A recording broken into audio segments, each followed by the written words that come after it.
Ny fampidinana ny sarandalana olo-telonjato ariary sy nisy ny fandraisana andraikitra mahakasika ny fiakaran'ny rano izay mampijaly ireo mponina mipetraka amin'ny faritra iva no isan'ny vohitra tamin'ny fehi-kevitra tamin'ny fivoriana tamin'ity androany ity izay natao ny afary malagasy. Nizara roa ihany koa ny hevitr'ireo mpiambana eo anivon'ity vonana afary malagasy ity satria ireo mpivarotra iny beoririka sy ny eny malakama an-tanimena dia mikasa ny anatanteraka fitokonana amin'ny alatsinainy ho avy izao raha toa tsy mankasitraka izany kosa ireo fikambanana sasany mandrafitra ny afary malagasy. Tompoko lahy sy tompoko vavy tao anatin'izay vaovao izay ihany koa no maranantsika ny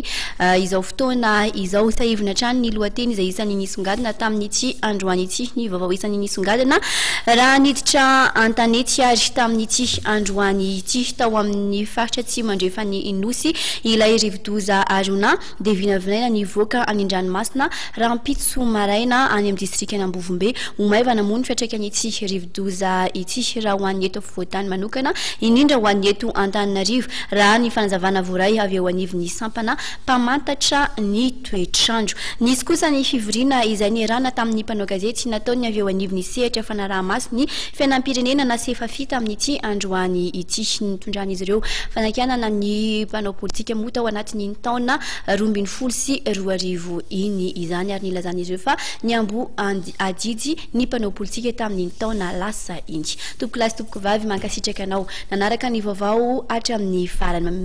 mametraka ny veloma mandrapitafa ho amin'ny manaraka indray.